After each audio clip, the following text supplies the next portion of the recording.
প্রদীপের নিচে অন্ধকার। Cooch Behar new town girls high school পরিদর্শন করে এমনটাই বললেন উত্তরবঙ্গ উন্নয়ন মন্ত্রী উদয়ন গুহ।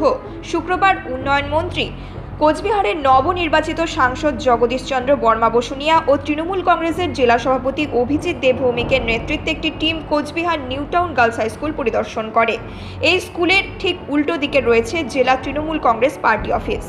স্কুলের বেহাল অবস্থা দেখে এমন মন্তব্য করে বসলেন মন্ত্রী উদয়ন গুহ। কোচবিহারের ঐতিহ্যবাহী পুরনো স্কুলগুলোর মধ্যে অন্যতম এই new town girls high school. বর্তমানে স্কুলের বিল্ডিংয়ের অবস্থা খুবই খারাপ রয়েছে। বেহাল দশার ক্লাসরুমগুলোতে ঠিকমতো পড়াশোনা করতে পারছে না ছাত্রীরা, তাই দুটো শিফটে স্কুল চালাতে হচ্ছে স্কুল কর্তৃপক্ষকে। শুক্রবার মন্ত্রী উদয়ন গুহর নেতৃত্বে স্কুল পরিদর্শন করে সমস্ত বিষয়ে খোঁজ খবর নেয় ওই দল। দ্রুত যাতে স্কুলের ক্লাসরুমগুলো তৈরি করে দেওয়া যায় সে বিষয়ে পদক্ষেপ নেওয়ার আশ্বাস দিয়েছেন উত্তরবঙ্গ উন্নয়ন মন্ত্রী। মানে এটাকে বলা যায় যে প্রদীপের নিচে অন্ধকার, কারণ আমরা সবসময় এখানে বসি, সপ্তাহে অন্তত পক্ষে হিপি তো রোজ, আমরা সপ্তাহে 2-3 দিন থাকি।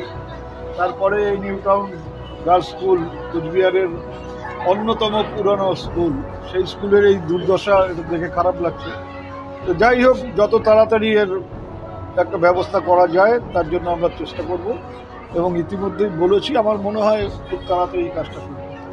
ক্লাসরুমের সমস্যা আছে, তো ইমিডিয়েট যতটুকু করা যায় আমরা করে দেব।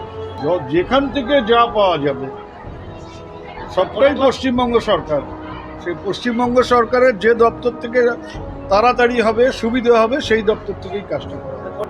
Bureau report, news metro.